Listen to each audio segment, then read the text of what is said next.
We would like to acknowledge the people whose land we are gathered on today. Present-day Des Moines is located on the traditional village sites of the Muckleshoot, Duwamish, Puyallup, and many other tribes who made their homes on these lands and along these waters. Let us also acknowledge the robust indigenous communities made up of tribal diversity that originate from around the country and whose journeys have brought them here into other locations by ways of forced displacement or seeking opportunities. Today, the same communities celebrate their heritage, showing resilience and tenacity that would be greatly admired by their ancestors. And this is inspired by Seattle Edmo and Dr. Christine Dupre in Portland. Really quickly, I'd like to acknowledge our planning committee, which includes Dr. Elwin, Dr. Luna, Maya Bull and Rika Flor-Fontius. And I'd also like to thank Dr. Lardner from Academic Affairs, Dr. Penn from Student Services, Josh Gersman from Institutional Advancement, and Dr. Mosby from the President's Office for their support of this event. I am really happy to turn the mic over to Dr. Elwin. I do not like public speaking. My esteemed colleague, Dr. Elwin. It's okay, you can applaud. Thank you. Thank you for joining us today for this wonderful panel, wonderful session, and for this day and everything that it means to our campus as Thunderbirds, of course. Having in-depth conversations with your campus community is important, and I think these are important conversations that we need to have as we move forward, past the pandemic and into where we're going. And so these panelists are going to give us a lot of insight on things that we could do as a campus. What can we do differently moving forward? Because we're looking for these ideas past the pandemic of what we can do differently, right? The pandemic has showed us a new path forward, and I think this is an excellent conversation to have on this day, moving forward in decolonizing and indigenizing our campus. And so let me just first introduce you to our panelists.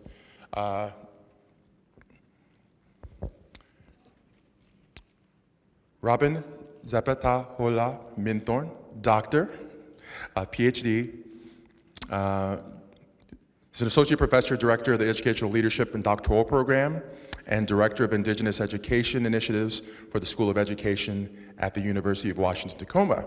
She's co-editor of the Indigenous Leadership in Higher Education book, published by Leadership in Higher Ed, Rutledge, Reclaiming Indigenous Research in Higher Education, and Indigenous Motherhood in the Academy, published by Rutgers University Press, and Unsettling Settler Colonial Education, Transformational Indigenous Praxis Model, published by Teachers College Press.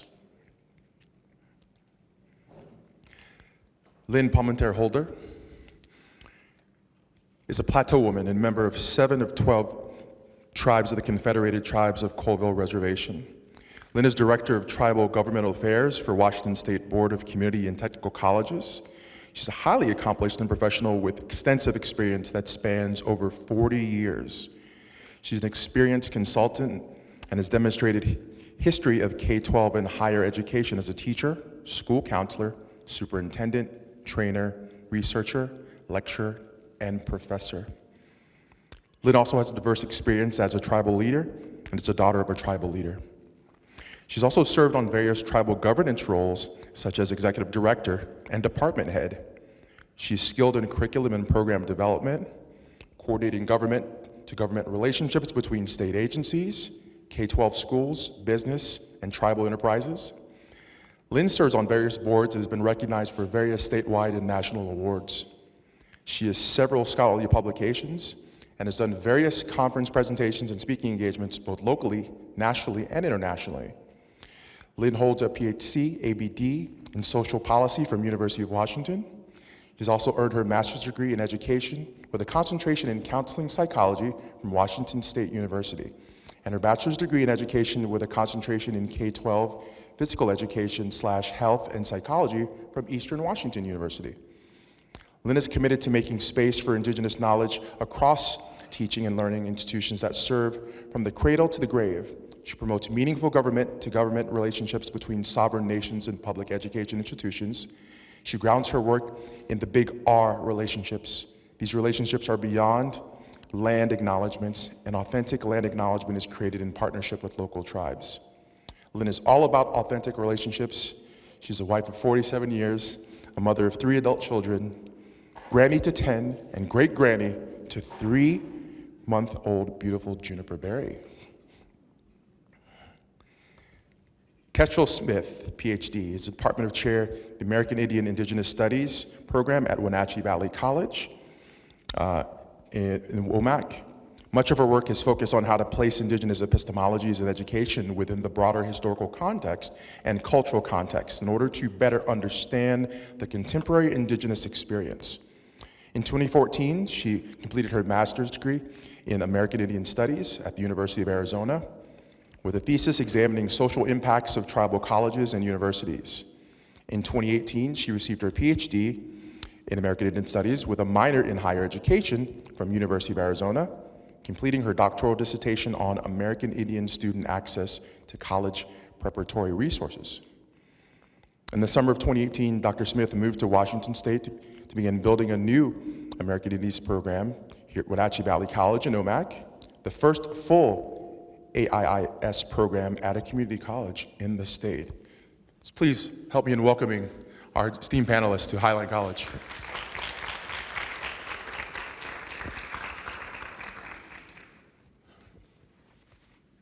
So, our panel is going to kind of be round robin. You can answer the questions in any form you'd like to. All 3 of you can answer the questions, or you can choose to wait and answer another question, so it's entirely up to you. So our first question for the panel. As cultural workers, we all have some understanding of how this work we engage is very much a calling. One that we did not seek, but one that finds us no matter where we are. Can you share your journey with us, your education, your path, and how you came to engage in this cultural calling? Good morning, everybody. My name is Kestrel Smith. I am the instructor for the American Indian Indigenous Studies program at Wenatchee Valley College in Omak. I'm very, very excited to get to be a part of this conversation today and share some really amazing things with all of you in the hopes that maybe we can take this work forward in a bigger collective way. To begin answering this question of why I'm here, why I'm doing what I do, why I teach AIIS. First, I think it's most important that I talk about my positionality as a non-native person. I think that's important when I talk to my students, that I put that up first and foremost to let them know that, we all need to be mindful of our positionality and all of these things. And my job as a teacher in AIS is not to speak on behalf of Native peoples or for them, because I cannot as a non-Native person. But as an instructor, I can share facts and tools and a place with which students can engage with those facts and tools with each other in a way that allows them to take it forward in their own ways, because everybody has the ability to take this information forward in whatever life path they choose. So finding my journey here, I'm actually originally from Virginia. I grew up in southwestern part of Virginia. If anybody knows where Virginia Tech is, that's where my family is from. And growing up in Virginia, K-12 history textbooks talk about Jamestown and Williamsburg and go Virginia, and the occasional indigenous person on the side as it supports the colonist stories. And growing up in that educational framework, I remember being in elementary school and having a certain feeling about it that I never really knew how to put into place as an elementary school student. So I would come home really angry and talking to my mom, and she, to her credit, would calm me down and talk to me about some of the things that I was learning in my classroom and why it isn't the complete story. And that's where I started to learn that maybe what we're being given in our K through 12 education isn't exactly the complete story, but I never really knew what to do with the feelings that I had swirling around in here. And it wasn't until undergrad college, when I went to Virginia Tech, that I realized that American Indian Indigenous Studies was a thing. At Virginia Tech, it's American Indian Studies. There's a lot of different names that these programs come under. And so I started taking a class here, and then I took another class and another class, and they didn't have a major there, but they did have a minor. And so I pursued the minor, and I graduated there with a minor in AIS, still somewhat unsure of what to do with it or my place within that discourse. And a couple years of working with Virginia Tech, working with international students, also working with some of our tribal communities in Virginia, made me kind of want to start knocking on that grad school door.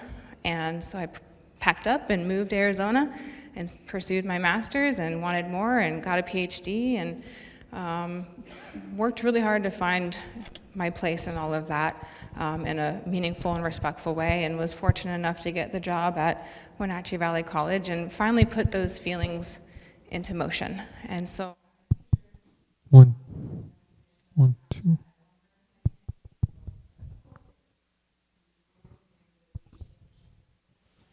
One, two, 1, 2. 1, 2, 1, 2. 1, 2, 1, 2, 1, 2. 1, 2.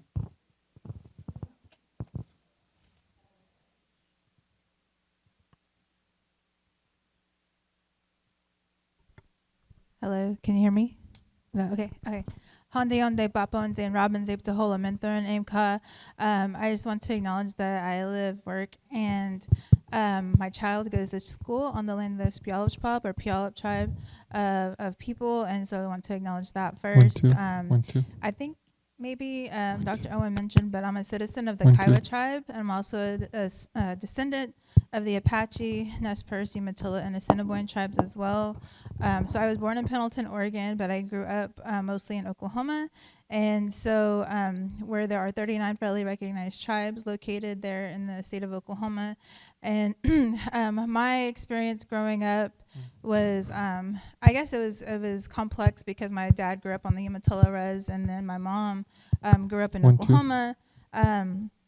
Where 1, 2. Christianity, I 1, think, 2. like really just, 1, 2. impacted our family very much because my grandfather was 1, 2. United Methodist pastor for 49 years. And so, and as a result of him being connected, he was very connected to the tribal communities, but also in a way that was very Christianized in regards to acknowledging culture. He spoke the language, he sang songs, but the way that our Kiowa culture was acknowledged was shunned, right? And so one of the things I think that I acknowledged when I went to college was, this is my opportunity to reclaim like my identity and to honor that. Of course, I knew that I was Nez Perce, I knew that I was Umatilla. We went to visit the res very many times, and so I did not know who I was, but I didn't articulate who I was. And I think many Native students really experience that when they're going into undergraduate, is like articulating our identity, because if we live in the community, you don't have to talk about who you are, because that's who you are.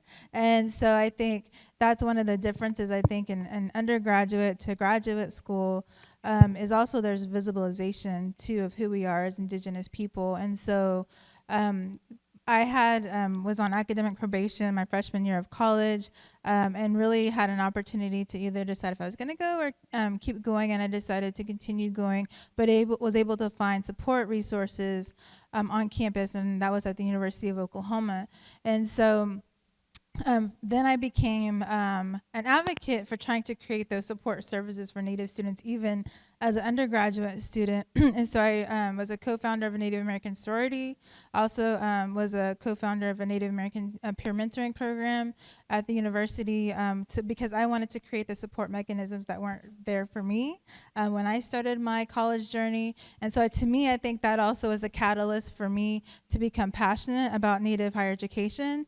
And so that's kind of how I found my pathway into education, was that I became a support system for Native college students. So my professional background and career is with Native Student Affairs, so working with Native college students in higher education. And so I did that for 10 years before I became a faculty member. And so prior to me being here in Washington, I was at New Mexico, at the University of New Mexico for 7 years as a tenure track faculty, and became associate professor there. But one of the things that I think that I was able and connected to this work that I think was passionate is like centering tribal community voice is always something that's at the root of what I do. And whether or not I'm from that tribal community or not, I think it's really pivotal that we make those connections. And so when I started my assistant professorship at UNM, they wanted me to create a Native doctoral cohort and then a master's program they had already started that summer before. And so they didn't get the community voice for that master's program, but well, this is my opportunity to do that for a Native doctoral cohort. And so I spent about 1.5 years going out to the tribal communities in New Mexico, meeting with tribal leaders, tribal educators in the state of New Mexico to help inform our curriculum and how we approached our Indigenous doctoral cohort. And so that was something I think that was really important for me. So when we talk about engaging tribal community, that we need to understand that it's not an overnight process. It's something about sustaining relationships and about building and reciprocity. And so I think to me that's something that I have very much been a part of what I've done. And then here in Washington State, I've been very grateful to have that connection with the Muckleshoot tribe and also with the Puyallup tribe as well. And so my passion is with the local tribal community, but also reminding myself I'm not their voice. They have a voice and they have a strength, and it's just my option or opportunity to be able to be like a facilitator of that. And I think that's something that I'm very passionate about.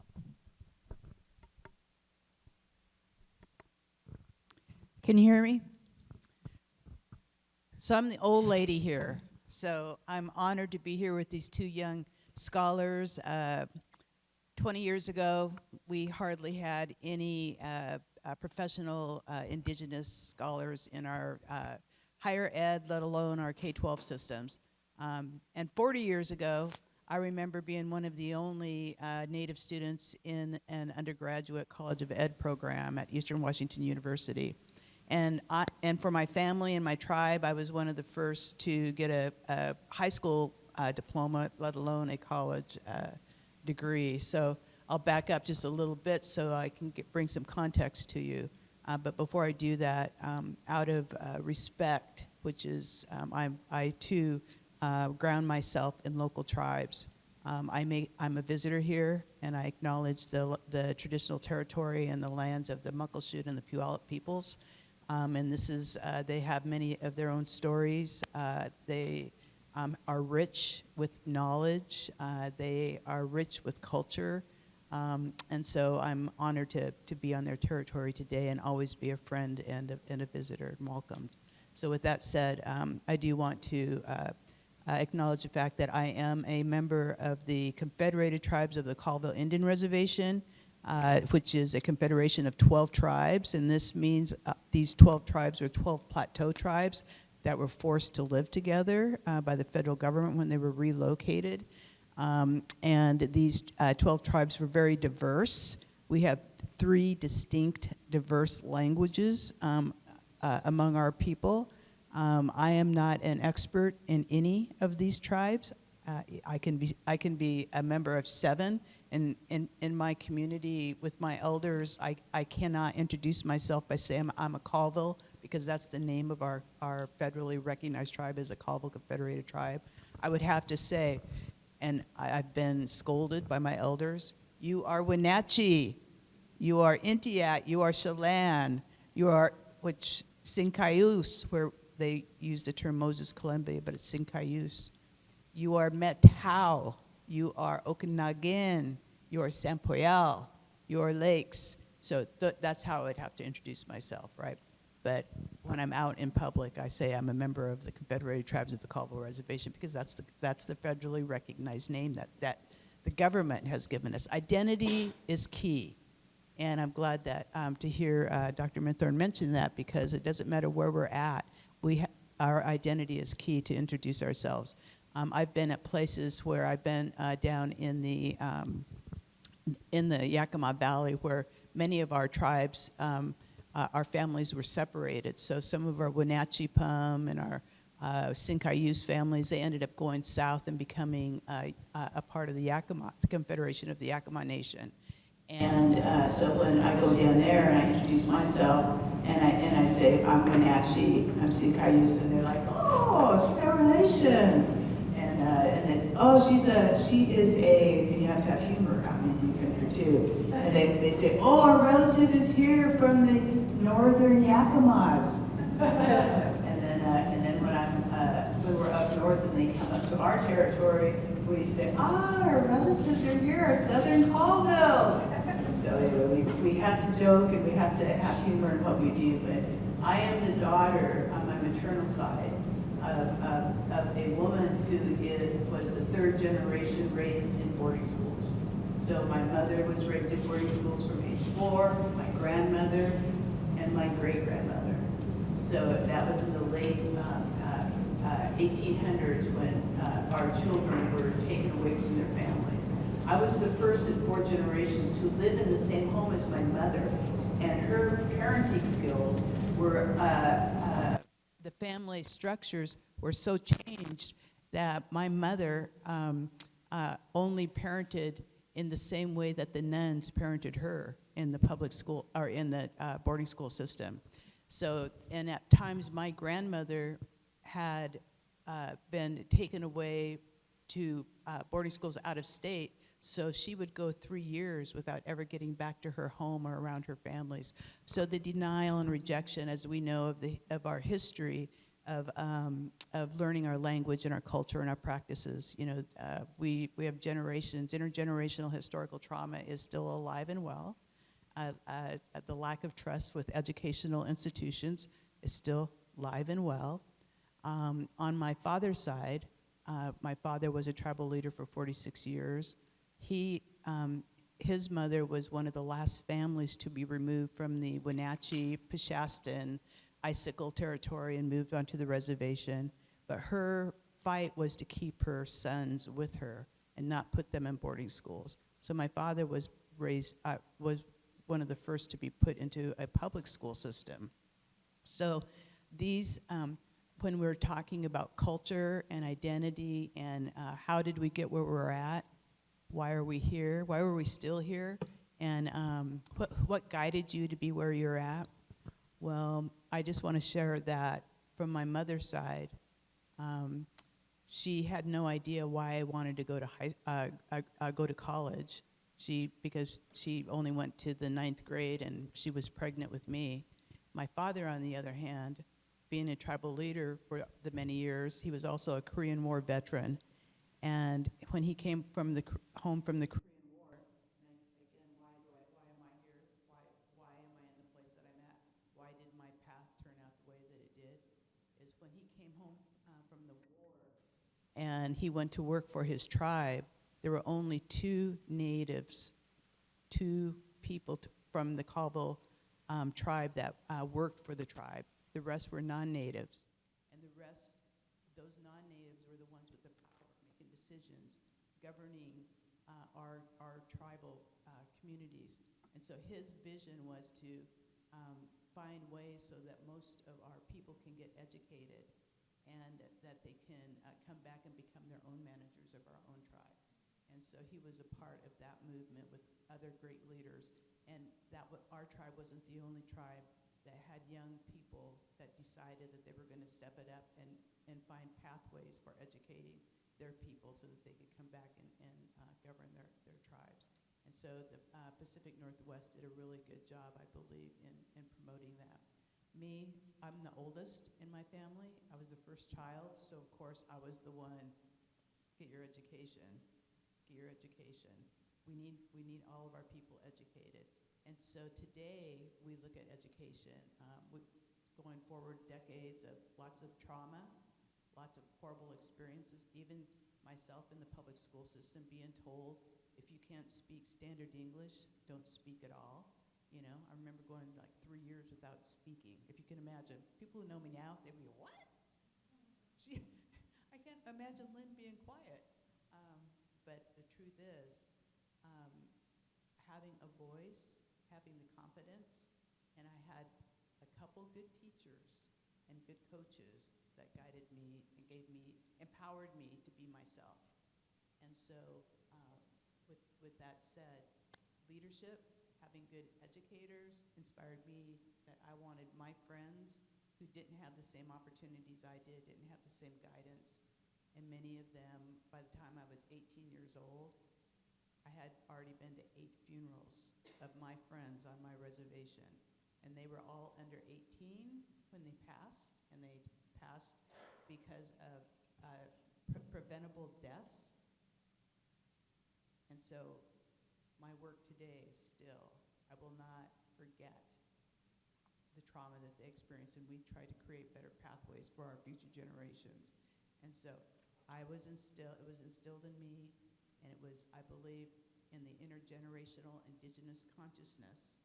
The memory of our ancestors are in our spirits, and I believe that's what has grounded me to where I'm at today. And I'm going to keep going until, well, I am going to retire, but I continue to do my good work with colleagues like this, and I'm so hopeful that the advances in our educational institutions, because education is healing for all of our communities if we continue to get in good trouble together. Lynn, thank you for listening.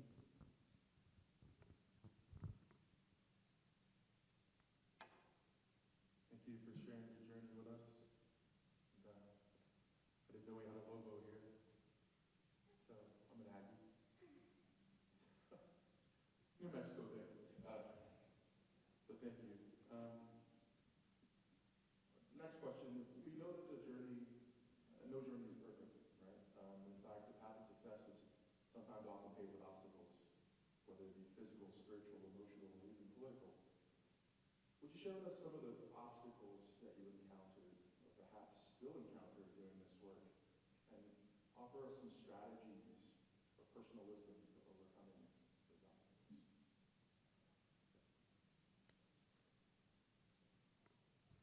So I'm privileged because I'm old, so I'm going to take it. Barriers that have, in my opinion, and these barriers are being broken down today, but it's been a long time since we've actually had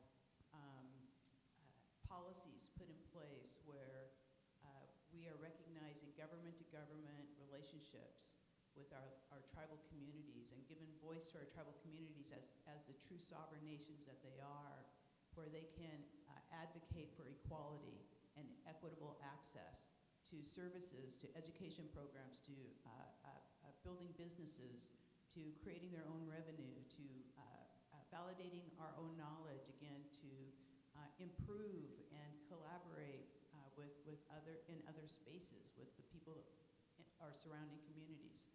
We have for a long time lived in a space of educational knowledge where one size fits all. We've been forced to learn one way, and if we didn't master that set of knowledge in this certain way, then we did not advance.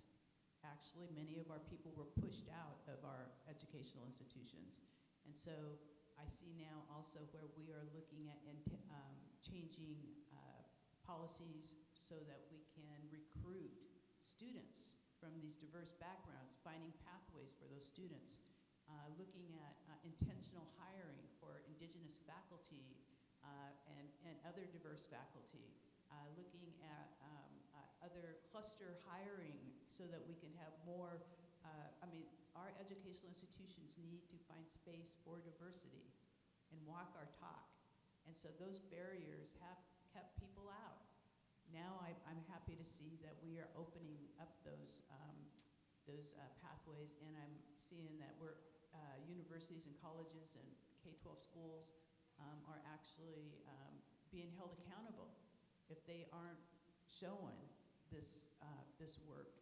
So if we're going to be, if we're going to continue to create a better world for all of us, then we need to continue to break down those barriers and speak out and stand up. That's all I have to say as an old grandma. Thank you. We're pushing the buttons. Make sure we're unmuting.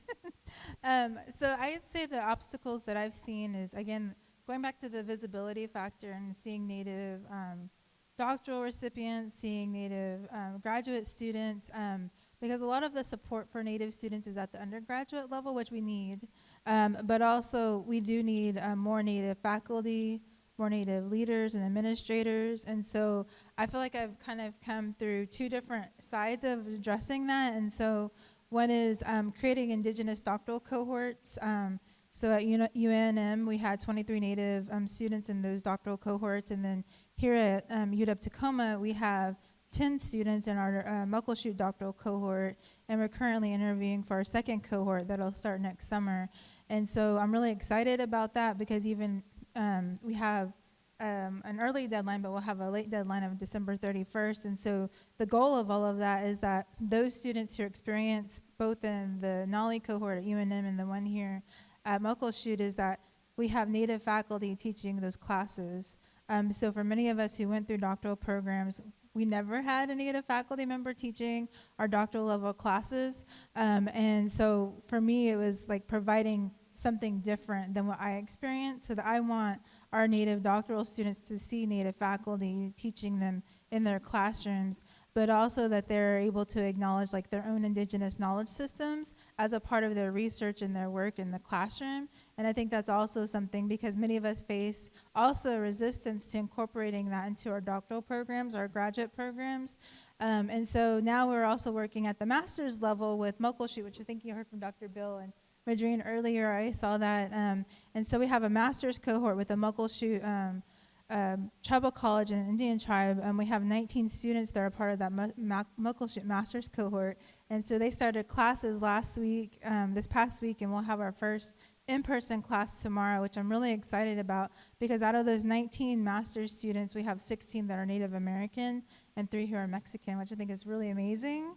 And so I'm really excited for them to be able to go through and finish. And I want to acknowledge Lynn, who's in the audience, who was a part of that. And she was part of those initial meetings with us, with the Muckleshoot tribe, and just knowing that that came to fruition from those conversations. And so I'm wanting to acknowledge that. And then on the other side of that, the other obstacle is that we will never have enough Native faculty in the classroom to support our Native students. And so one of the other ways that I've started to address that obstacle and that barrier is creating the Indigenizing Pedagogy Institute at UW-Tacoma, where we have non-Indigenous faculty participating in a year-long engagement where they connect to place.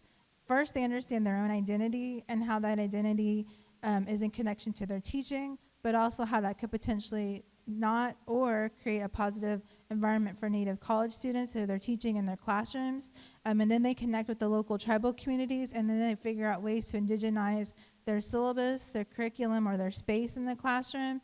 And then they report back to tribal communities at the end of the academic year, and then they get feedback from tribal community as well. And so to me, that's something that's really important. So we're in our second cohort this year. Last year, we had 15, and this year we have 15 as well.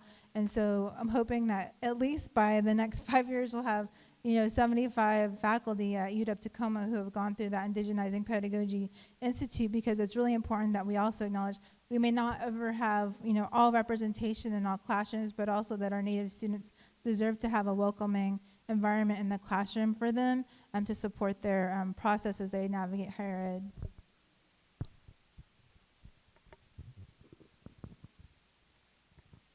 All right, is this moving? Hey, it's working. Good job, thank you.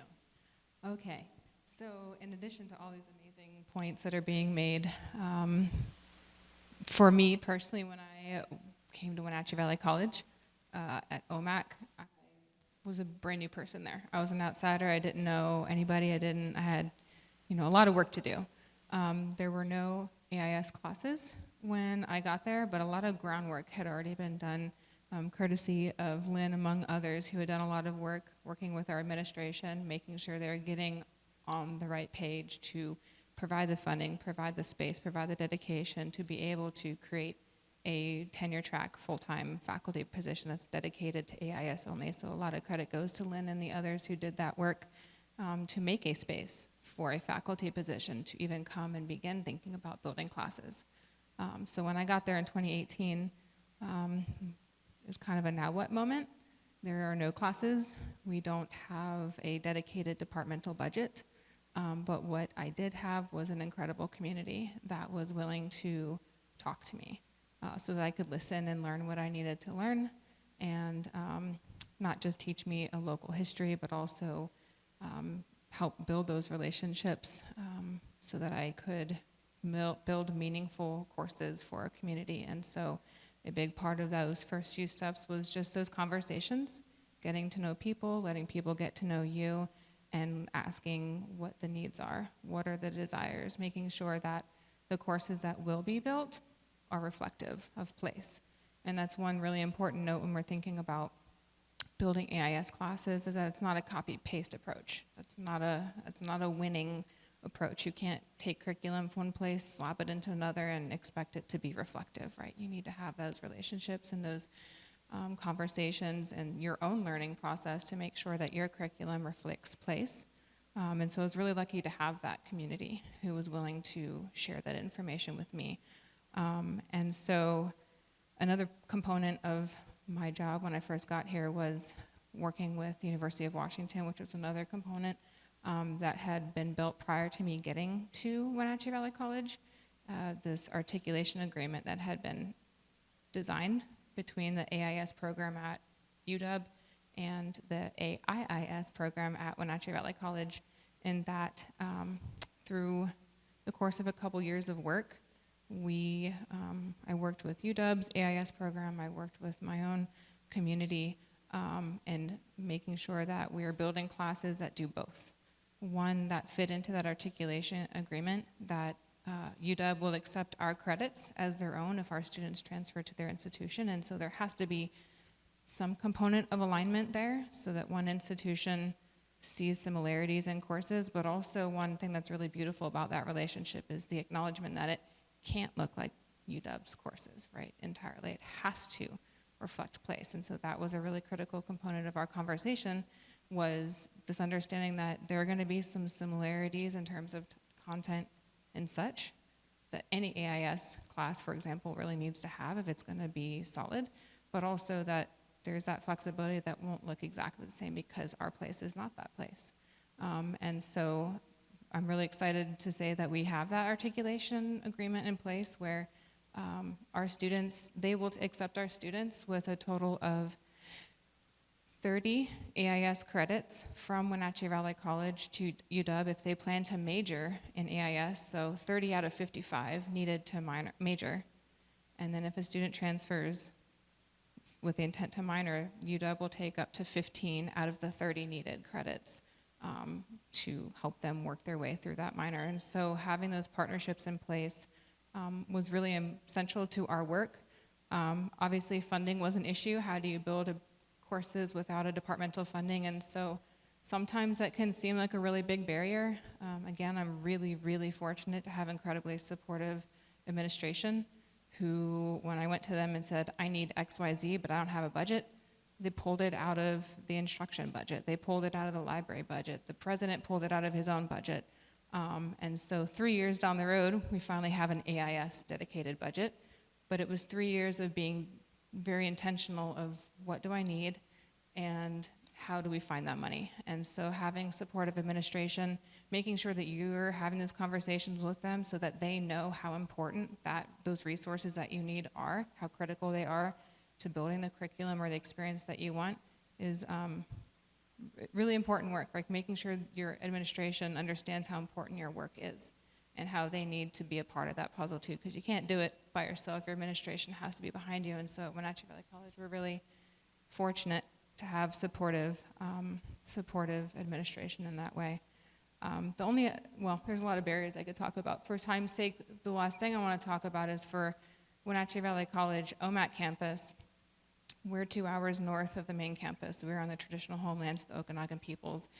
Half of OMAC is on the Colville Reservation, half of it is off. You cross the bridge, it's the same community, but there's this line that has been drawn through community.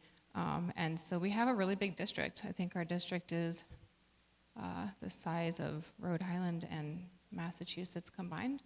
And so we have a big service area. I think that's what it is. Is it something like that?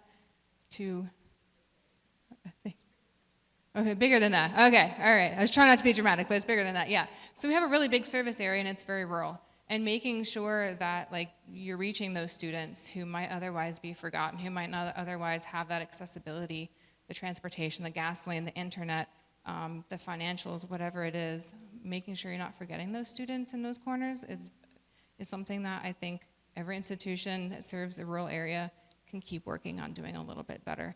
And particularly for us, you know, having that close relationship to the Colville Reservation is front and center for my work, and making sure that those students know that they have a place, not just in my classes, but in education as a whole. Making sure that they feel welcome and solid in those places is a really important component of all of this. I will stop it there. Thank you. And in speaking about those obstacles and overcoming them, and the relationships you're forging with administration, oftentimes engaging this type of work can be a sprint rather than a marathon. Momentarily, it's a spark that never really receives the air it needs to fully mature into a flame. And so, will you share with us, with regards to this work, some of the tools that have been instrumental to you in sparking that flame, nurturing it, to sustain this work on your campus and in other professional spaces?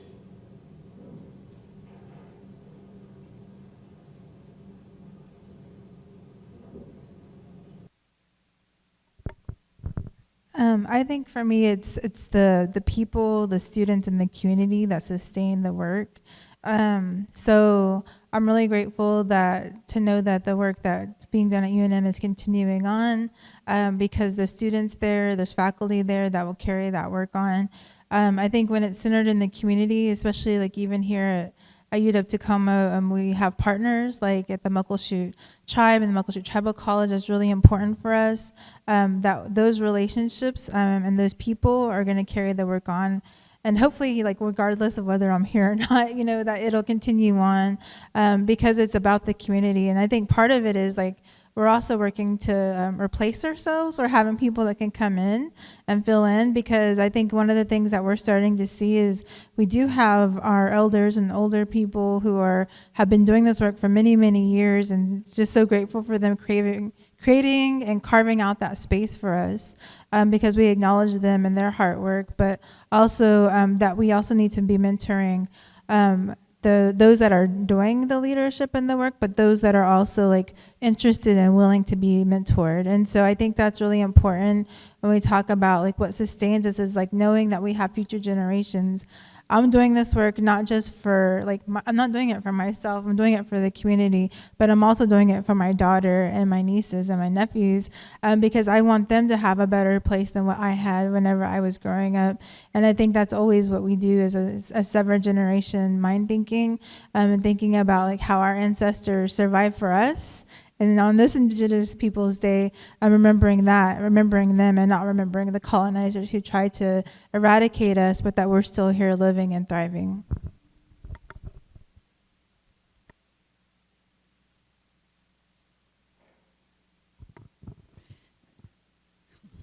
Sustainability, that is really what everything that we do is all about.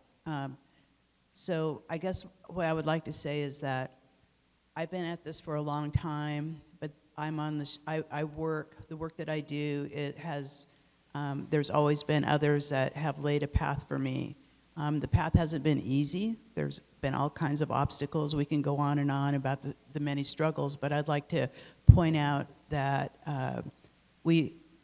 our people are very resilient, and they think in 7 generations ahead. That is a philosophy that actually is well known in Indian country. So when we talk about future generations ahead, we should be looking at work and planning and decision making about future 7 generations ahead. And when we do that, we reflect upon things, topics, issues that are priority in our world, and that is being stewards of our land, stewards of our water, stewards of our environment. And with that said, I always go back to recognizing that I heard the term when I was growing up, we need to build capacity. We need to build open pathways for leadership, these young people to come up and want to be leaders. We need to create pathways so that our students can we can increase the number of high school graduates. We need to help young parents become stronger parents and have stronger families. We need to create a workforce provide jobs where they can take care of their families. So all of these things have to do with sustainability. It is all about community. And I guess I would like to think back about some of the indigenous scholars who have written about this. Brian Deloria Jr. Wrote that he was one of the first indigenous scholars who published, researched, and worked with all of the 500 and some tribes at that time when he was the first executive director for the National Congress of American Indians. And he had promoted education, promoted our young people to get their doctoral degrees, to get their become lawyers in federal Indian law. So, but he said it was disappointing when they got to the academies, because at the universities, you end up getting it caught up in tracks of research and of publication, and you forget about the community. And so he was disappointed. He said, all of our indigenous scholars, all of our future indigenous scholars, don't forget the community has to be at the heart of your work. And so that really resonated with me. And so when I got to the universities on my at WSU or at University of Washington, and I was traveling to University of New Mexico, University of Arizona, all these other, I was fortunate to go to Maori, New Zealand, and experience work there with some of the tribal universities. My observation was, I'm a res girl. I was raised on the reservation. I only lived in like 2 homes when I was a child. So it was really important for me to keep that voice in back of my mind about those people at home. And so sustainability is about thinking of where you're from, your identity, and our responsibility as stewards, and thinking generations ahead. And I have been able to witness registering children in kindergarten coming from very tough backgrounds and attending their high school diplomas, their graduations, their college diploma, them getting law degrees, becoming nurses, getting degrees in business, owning their own businesses, coming back and being tribal leaders, doing awesome things in our communities, having huge influence. That's sustainability and their influence. And so we all, my commitment to everyone has always been, even as a little classroom teacher back in the day or a school counselor, my job is your job. Get your education and take my job. Influence others. You want to be a coach? Because I used to be a coach too. You know, you want to be a coach? Then come, get your education, do your hard work, and come back and take my job. That's your job. So sustainability is about that, I think. Grounding in community and really seeing future generations come and take our jobs. Thanks.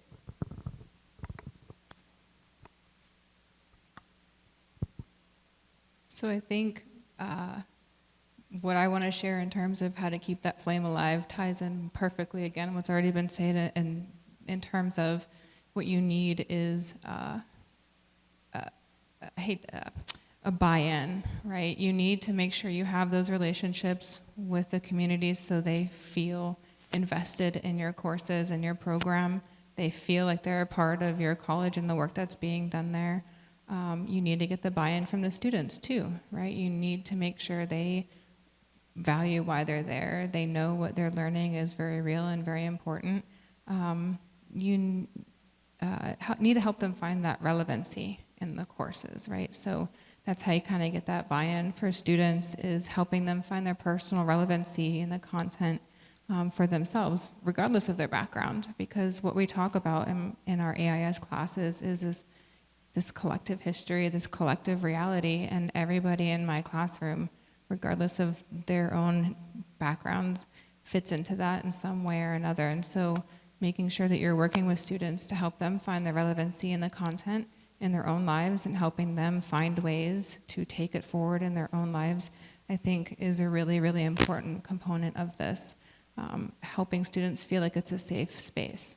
We have difficult conversations in these classes, And in order to have those difficult conversations, people need to be feeling safe to do so. And so respect, in my classroom is front and center.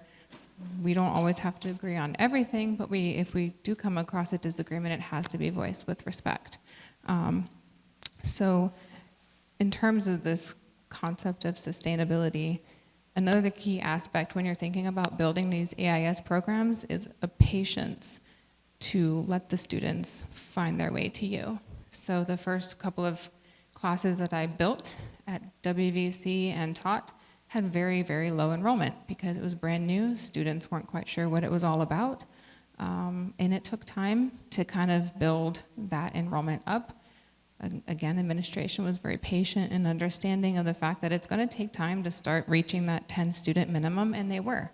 They were understanding, and because of those relationships that we had with the community and with students, you start to see students taking multiple AIS classes, referring their friends and their family to AIS classes. When I have my students do their introductions on the very first day, so many of them are like, I'm here because so-and-so told me they took this class and that I should take it too. And so that's the buy-in that I'm talking about. And that patience to make sure that your administration and you are okay with lower enrollment numbers in the beginning, because it's going to take time. They don't know who you are. They don't know what these classes are. And building that safe space at the college is really, really important. So sustainability, that helps with like the administration's perspective of numbers, right?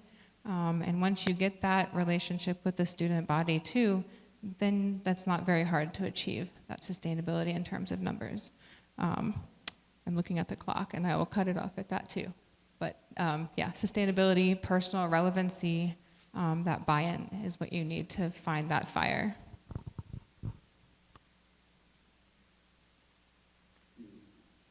So now I'd like to open up the floor for any questions that you may have for our panelists. Any questions you have for the panelists? Can I say something first? Okay. I just want to add on the sustainability piece because I got caught up in thinking about how important it is with us, students to really motivate and support our students and our communities.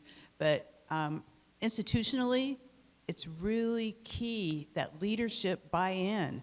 And leadership, we need our leaders to be, to value the language that we talk about when we talk about diversity, equity, and inclusion, that they are actually really well-trained in understanding what context we're speaking of, especially when we're talking about working with tribal communities, government to government. I'm finding out many of our people are from out of state and they don't understand a lot of our policies here in Washington State around tribal consultation and government to government. So again, just making sure that we're doing our best job at raising the consciousness of our leadership in all of our institutions.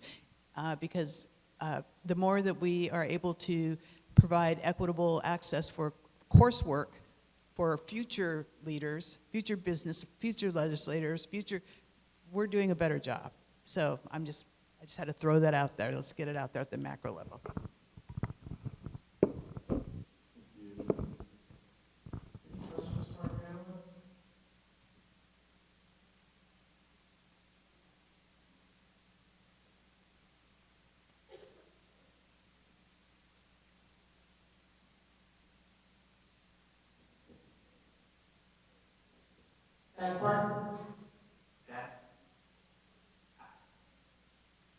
That particular totem to that way, when was it made? That's a good segue to our next presentation, right? Absolutely. So we're going to have a campus meeting over about totems, and we're going to talk about the history of the totems. So I'm going to be on my marketing team. Any other questions for our panelists? Yeah.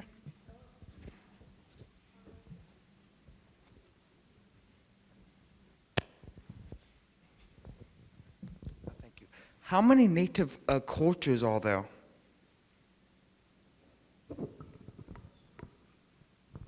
How many native cultures are there? there are many. Like, for example, my tribe that I said is a confederation of 12 tribes.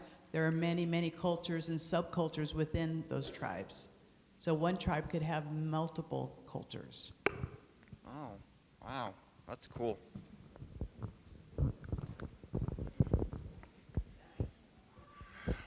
Well, I want to thank our panelists for being here today, having important conversations with our campus, talking about indigenizing our campus, things that we can do in starting the process, and things that we can do, obstacles that we can overcome in that process, and how we can sustain that process, right? And as we kind of embark on that journey, I want to thank you for giving us your wisdom and insight and being here so that we can kind of follow in your footsteps and continue on in the work that you've done. So thank you.